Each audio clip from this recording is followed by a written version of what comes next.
welcome to the Hardline Curling Show. On this episode, Brad Jacobs exercises his playoff demons at the Brier. The Women's World Championships is set to kick off in Korea, and Prince Edward Island prepares to host a trio of national championships in the coming weeks. The broom is down, so let's get started.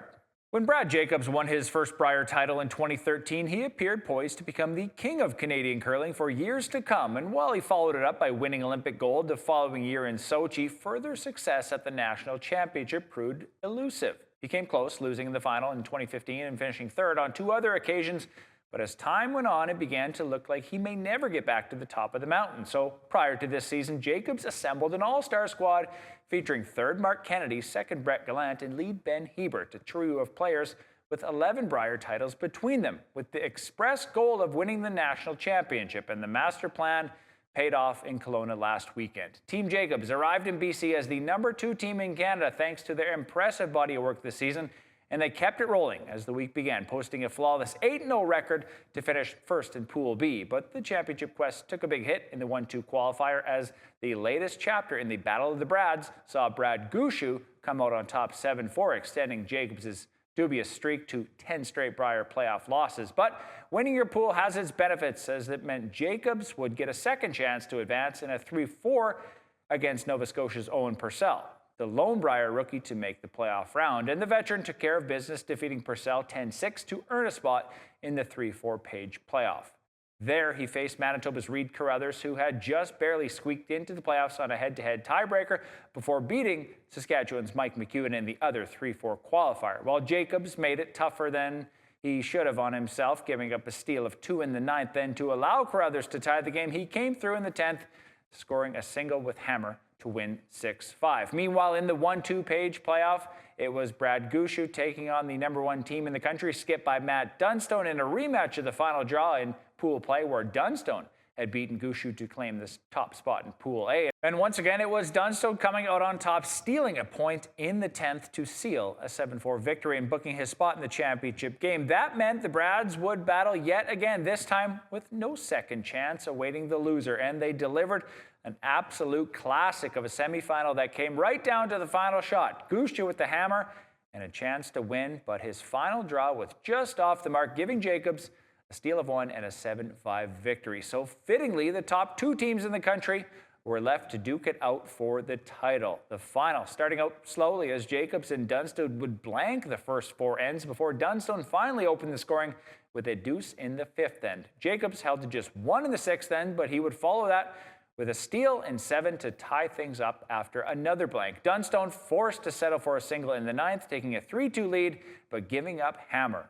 Now it's every curler's dream to win a championship on the final shot, and Jacobs did not let the opportunity pass him by making a perfect hit to secure the 5-3 victory for his second Brier championship, 12 years after he first hoisted the trophy. Team Jacobs will now represent Canada at the upcoming Men's World Championship in Moose Jaw, the first time that Jacobs has donned the red and white since the 2014 Olympics. Now here's what he had to say after exercising those playoff demons and getting back to the top of the Brier Mountain, as well as comments from the rest of his team and Matt Dunstone.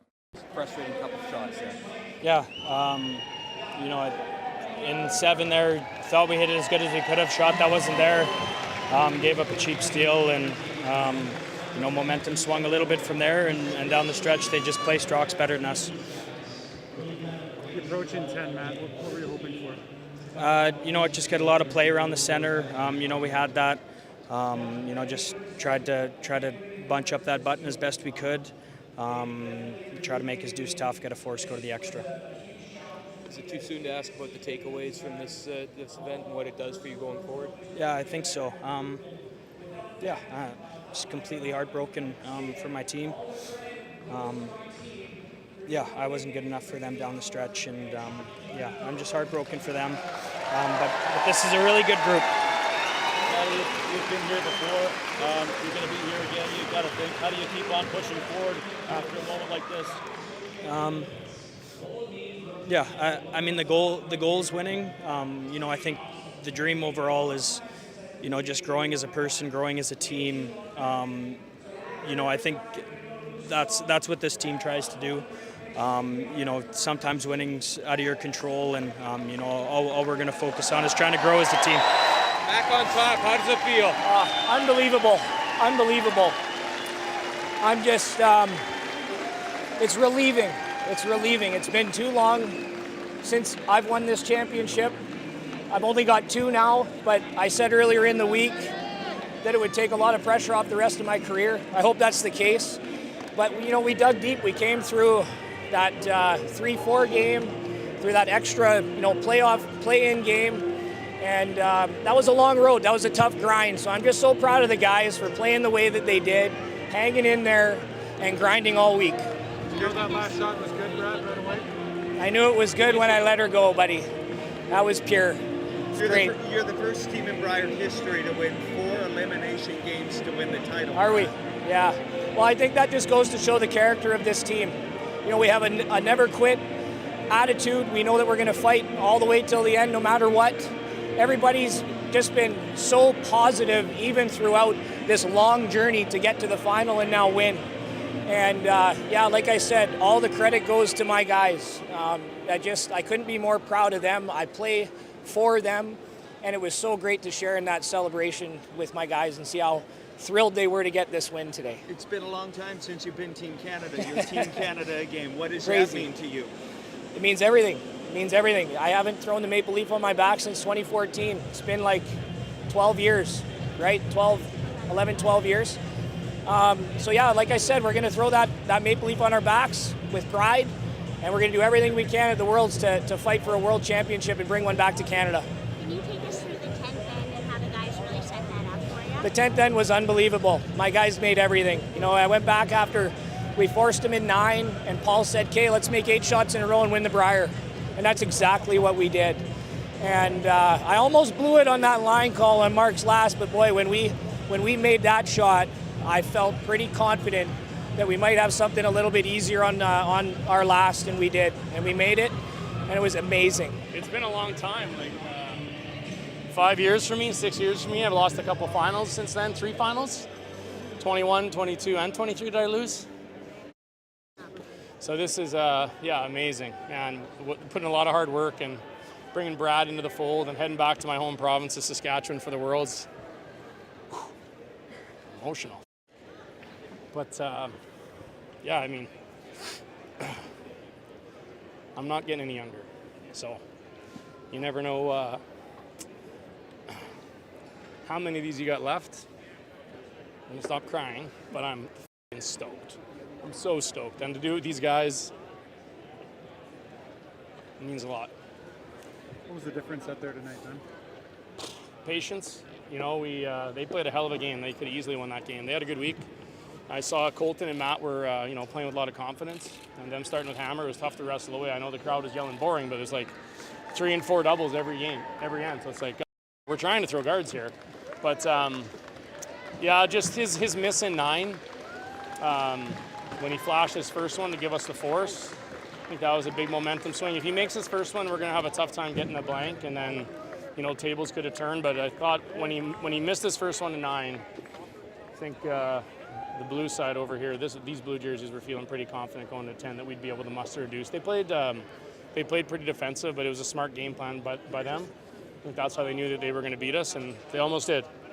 But they didn't. So we're pretty happy. Can you describe 10 and what that end was like and those close, like... Yeah, well, 10 was a dream because we made 8 in a row. So, you know, normally when you make 8 shots in a row with 8 shots in a row with Hammer, you're going to get a deuce. And so that is great. So we played an amazing, it was actually our best end, and we had him in a lot of trouble. Matt had to make a miracle shot in his last one, and we were going to have a reasonably makeable shot for 2 no matter what, and he left it a little bit heavy, and we picked it out of there, so it was great. Incredible. Incredible, yeah. Proud of our team. Man, when Brad came in this fall, he brought this unbelievable leadership to our team that we needed, and it was just pulled us, kind of lifted us up, and the way we worked together, Benny, Mark, Cups, Mike, and Paul, like just great week, and we've been kind of getting better all year, and we're looking forward to Moose Jaw now. It's going to be exciting. We're pretty lucky to get to play at home. Benny's home province, so yeah, keep the good times going. You took the long road. You're the first team in Brier history to win 4 elimination games to win the title. What did it take? A lot of resilience. We knew coming into this week we're going to have to be resilient to win, and we knew we'd have to go through Brad and likely Matt to do it too. And we kind of played our best as the week kept going, and yeah, it's a resilient group for sure. It's just been a pretty extraordinary last couple of months for you. The mixed doubles win with Jocelyn. You're going to be busy. Yeah, I love to curl, so it's going to be a great few months for me. Pretty excited to wear the red and white and to get to do it a couple times this year. Crazy. I think this is number 10 national champion, and never thought that would ever happen. So that's pretty cool. How close were particularly Kennedy's second and 10? How close was that to the guards?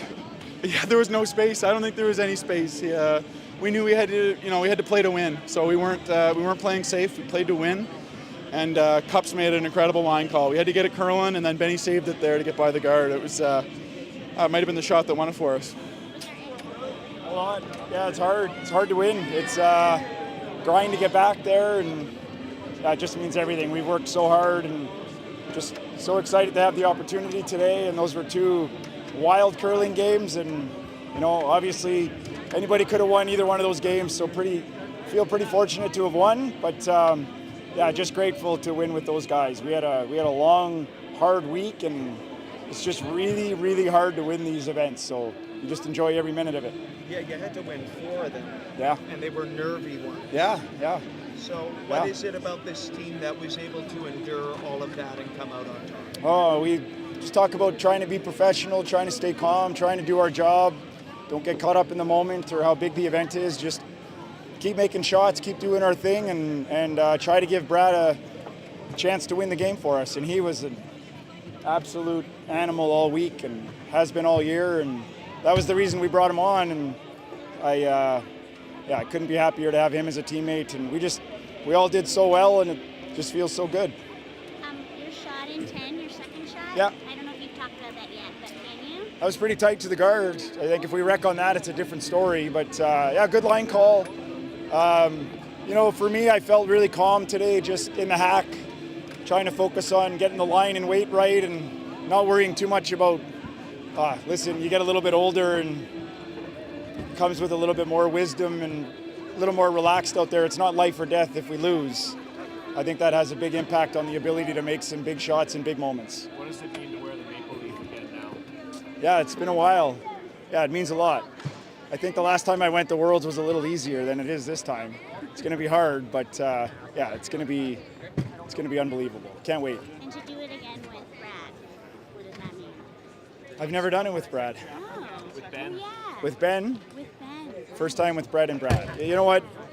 Brett and I have grown a lot together over the past few years. Pretty cool to share that with him and to play with Brad and then come back to play with him, like losing the trials final in 22 and now to have another chance at the final and see it through is pretty special. He's a pretty special teammate. So, From a skip who's returning to the world stage for the first time in over a decade to one who's looking to repeat as a world champion, the Women's World Championship gets underway this weekend in Korea. And the number one question is whether anyone can prevent another conquest by the Homan Empire. Rachel Homan and her squad, fresh off their second straight Scotties title and in the midst of an unprecedented 2-year hot streak, are looking to become just the second Canadian team to win back-to-back world titles. The only other skip to accomplish the feat was Sandra Schmirler, back when she was still known as Sandra Peterson in 1993-94. But Homan, who is seeking her 3rd world championship overall, will face some stiff opposition in Korea. At the top of the list, Silvana Tiranzoni and Team Switzerland, who won 4 straight world championships and were gunning for 5 last year before losing to Homan in the final. They remain one of the best on the planet, currently ranked number 2 in the world behind Homan. Sweden's Anna Hasselberg is another one to watch, with a team that's rounded back into form this season after a couple of down years and comes in ranked number 3 in the world. The 2018 Olympic gold medalist has twice been a runner-up at the World Championship, but is still seeking her first title. And don't sleep on the home team. Korea's Eun Jin-kim won bronze at the last year's tournament and skips the number 5 ranked team in the world. And as the host country, Team Korea will have plenty of support in the stands. The 13-team championship gets underway on Saturday. Team Canada faces Lithuania and Scotland in their first 2 draws on day 1. You can check out worldcurling.org for the full schedule and all the latest scores and updates. The Scotties and Brier may be behind us for another year, but that isn't the end of championship season in Canada. 3 more national titles will be on the line over the next couple of weeks in beautiful Prince Edward Island, the city of Summerside playing host to the Canadian Mixed Doubles Championship, and right after that, the U20 Championships, otherwise known as the Canadian Junior Championships. But first, it's the Mixed Doubles Nationals, and if you're thinking, didn't those happen already? Well, that was the Mixed Doubles Olympic Trials, which were contested in early January. Now, it's the regular national championship that happens on an annual basis, but with a slight wrinkle. Since the winners of the trials, Jocelyn Peterman and Brett Gallant, will also be Canada's representatives for this year's Mixed Doubles World Championship, the duo that wins the Canadian Championship in Summerside will rep the Maple Leaf in 2026 instead. There will also be twice as many teams at the National Championship than there were at the trials, a total of 32 pairs looking to claim the title, including 14 provincial and territorial teams. The 4 semifinalists from last year's Nationals, the top 4 teams from the trials, and the top 10 remaining teams in the Canadian Mixed Doubles rankings. They'll be divided into 4 pools of 8 for the round robin, followed by a 12-team single knockout championship round, with the 4 pool winners earning a bye straight to the quarterfinals. Trials champs Peterman and Gallant will, of course, be one of the favorites. They're also the only duo with multiple Canadian titles on their resume, winning in 2016 and 2019. The defending national champions are Kadriana Lott and Colton Lott. They'll be in the mix again, as will last year's runners-up Laura Walker and Kirk Myers, and 2023 winners Jennifer Jones and Brett Lang. But a whole host of other contenders will also be looking to put their stamp on the event. Meanwhile, taking place at the same time in the same venue will be the Canadian U21 Mixed Doubles Championship. The winner there will go on to represent Canada at the World Junior Mixed Doubles Curling Championship. The action kicks off this Sunday, March 16th, and the final goes Friday, March 21st. The U21 final will take place a day earlier on March 20th. You can check out curling.ca/scoreboard for all the latest on both events. You can also watch the action for free on youtube.com/curlingcanada. And once that wraps up, it's time for the juniors to have the spotlight to themselves. The 2025 New Holland U20 Curling Championships will run from March 23rd to 30th, also in Summerside. For many fans, it's a chance to see some of the sport's future stars on the national stage. Just look at how many former champions were competing at the Scotties and the Brier this year. And just like those 2 events, the U20s will feature 18 women's and 18 men's teams competing for the hardware. Neither of last year's winners are back to defend their titles, so the field is wide open. Alberta teams have won the last 2 junior boys championships. In fact, the province has won the most overall with 18 since the inaugural event in 1950. The girls' championship wasn't introduced until 1971, and since then, both Alberta and Saskatchewan have claimed 11 titles, while Manitoba has won 10. And as usual, you can keep up with all the action by visiting curling.ca/scoreboard and also watch the action for free on youtube.com/curlingcanada. And that is our show for this week. Remember to follow us on Facebook, X, and Instagram, and subscribe to our YouTube channel to keep up with all the latest news. You can also find every episode of the show on Apple Podcast and Spotify. We are taking a break next week, so our next episode will come your way on March 28th. Until then, thanks for watching and good curling.